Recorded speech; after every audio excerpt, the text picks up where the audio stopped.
So there's one more thing that I noticed with T-Rex. So if we look at Velociraptor, Coelophysis, and Parasaurolophus, the vertebral column, these bones along the spine, they are relatively small in diameter, right? So compared to, say, the femur, they're similar in diameter to the femur. On Coelophysis, here it's like at its biggest right around this area. It's smaller in diameter than the femur, slightly.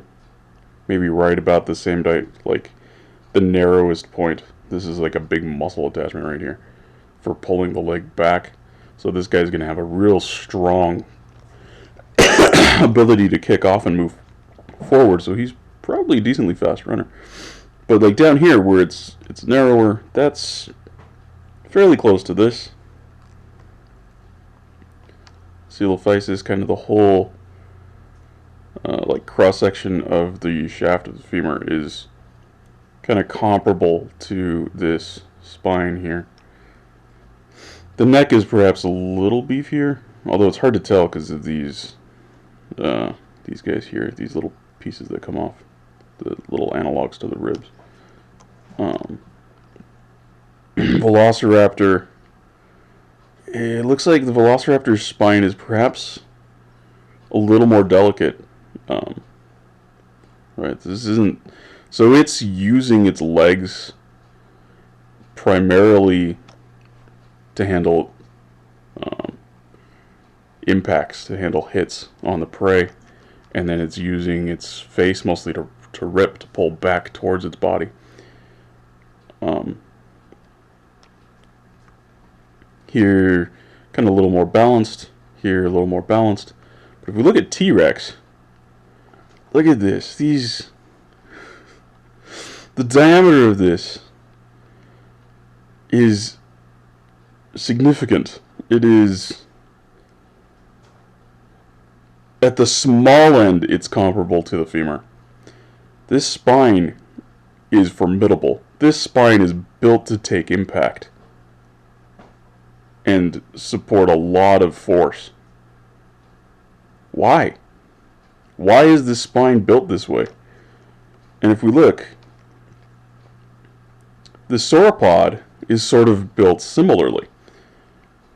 There are a few other things that are occurring here, but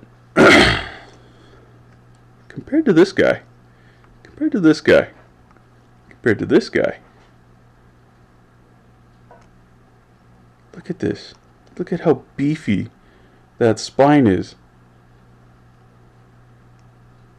Right? Now, I think there's a few things going on here as well. So, look how huge this is. That's supporting the, like, over the torso here, right? From the pelvis up to the beginning of the neck. These are really big, particularly like this central region right here. These are really, really big bones. And you might notice that these ones here right behind the pelvis are compressed, and then they become more conservatively proportioned out here. But these are horizontally compressed. So I'm thinking what this is basically doing is it's allowing this animal to stand up on its hind legs and support all of this mass of its neck, its body, and it's probably putting its tail on the ground a little bit, something like that, as maybe some, like to form like a tripod, for reaching up even higher than this into, you know, canopy or whatever it's doing. That's probably what it's doing. Is probably eating leaves and stuff high up in the canopy. This on this animal is probably to carry that weight while its body is held vertically. This guy is operating horizontally. It doesn't need to have that sort of compressive strength in its spine. And it's hitting its prey with its legs and its pelvis. So its pelvis and its rear legs are quite, compared to Coelophysis, they are a little bit more robust. But the spine compared to Coelophysis is overall probably a little more delicate. And it does look like it might have sort of compensated for this with maybe a little bit stronger muscles in the back. But those are going to be for pulling. Like pulling the arm up, articulating the back. It's not for handling impacts. Like this isn't for handling impacts, it's for handling, probably handling gravity. But here we have a very similar situation. So you've got these, but yes, you do have these very, very significant crests here for holding muscle, and these very beefy, sort of horizontally compressed here. So this is probably to handle impact. So I bet you this dude is running at its prey and hitting it pretty hard with its face initially. It's probably also able to hold its body upright more vertically for prolonged periods. And it's probably using this tail sort of like this guy is as a tripod, but not so much for vertical, because we don't have the compression here. Not so much to hold itself vertically like this guy's probably doing. I'm thinking what this guy is doing is the tail is going to be used largely as sort of like a third, well, sort of like a leg when it's feeding. So it's sort of resting on the ground. It's using these bones here, this bone structure, this really beefy shoulder girdle that it looks like it's designed to handle compression in this direction really nicely and like hold itself from collapsing into the body. It's using the ribs as a structure to rest against. There's very little, like, this isn't for ripping. These little arms aren't for like pulling. Its arms aren't strong in that direction, like pulling towards its body. Its arms are very, very strong for pushing. So I think like one of the main functions of these little arms is to sort of grasp maybe the carcass and then sort of hold itself in position that way.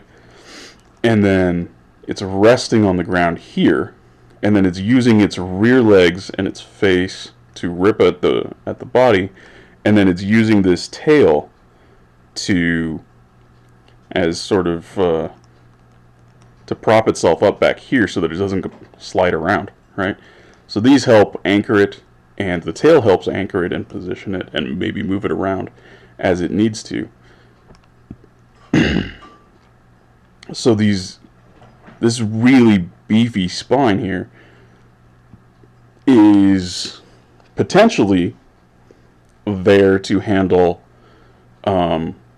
attack, very heavy, fast impact of an attack. And you notice it also has stereoscopic vision, probably. These very forward-facing eyes. So it's definitely a hunter.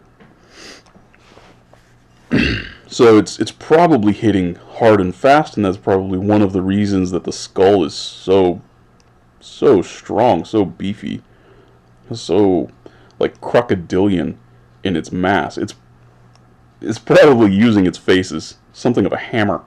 And you might notice how compressed these vertebra are in its neck, that's probably for that sort of a purpose. It's probably using its its face as a hammer to just smash into its prey. And then this spine is taking a lot of that impact here, because these are also compressed horizontally, whereas this not so much. But these are still very beefy. This is still a very powerful tail. Why does it need such a powerful tail? Probably for feeding. That's what I'm thinking. Whereas, and sort of similar things are occurring here in terms of forces, because if you're standing up on your hind legs, you need to be able to support all of this mass with that spine. And this is probably here, this modification back here is probably to help as you pivot up. You have a portion of the tail that's relatively vertical. It's probably going to be those first few, and then it starts curling out and it matters less. And you can kind of use this, maybe like coil up a little bit to provide sort of like a foot. You can sort of fabricate sort of an impromptu foot with the a coil in that tail back there.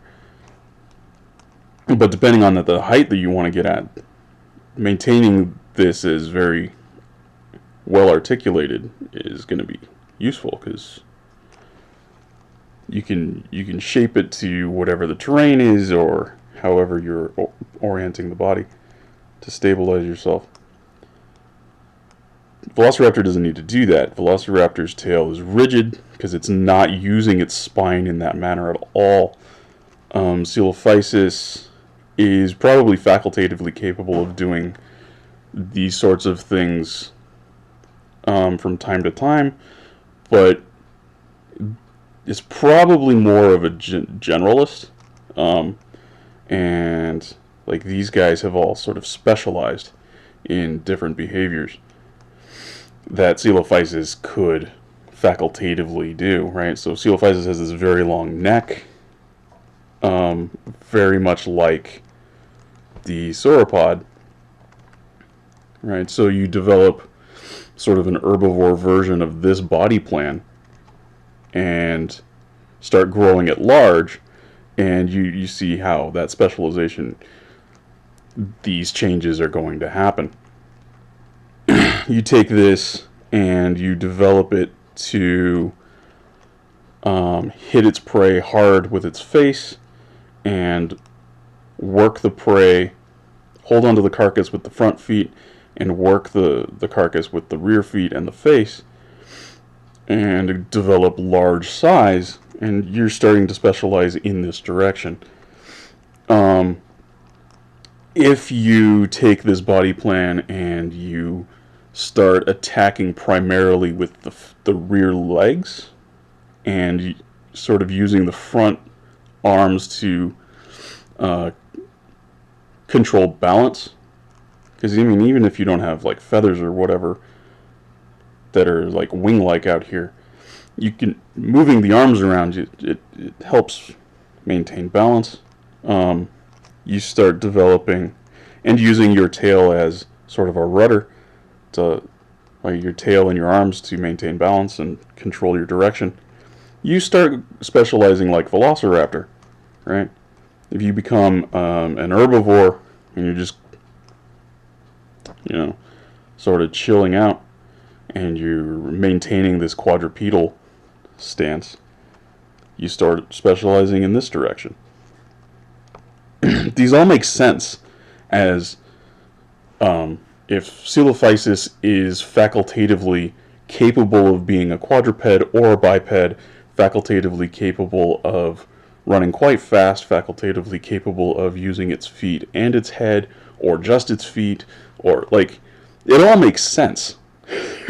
From this basic body plan, you can develop these specializations, because Coelophysis is somewhat competent at any of them, whereas these guys, they have now specialized and they've become unable to do certain of those things. They've focused on one of them.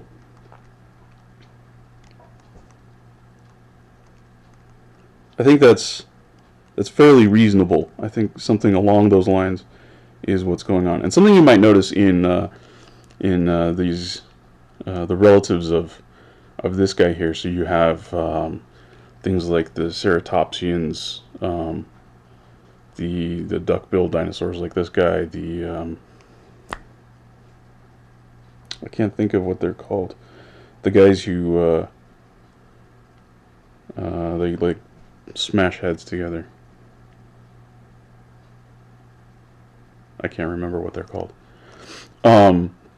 If you look at the sort of the history of like through them, they keep going from biped to quadruped to biped to quadruped. They keep going back and forth. Like depending on sort of the size, if you get like smaller individuals, they tend to have more of a bipedal sort of stance, and as they grow larger, they become more quadrupeds. And especially as the head ornaments become bigger, like ceratopsians, as their heads become quite big and massive, they tend towards quadrupedal gait.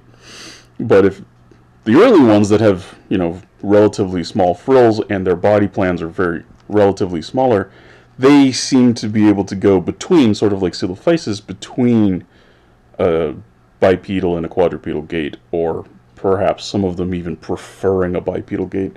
So the fact that Silophysis looks like it can do that is actually a good thing, because that sort of fits everything else that's happening after. Even if Silophysis itself isn't necessarily ancestral to all of these guys, the fact that its body plan is conservative and set up in that sort of way indicates that whatever is ancestral to these guys was laid out more or less like Silophysis is. Yeah. God, that spine is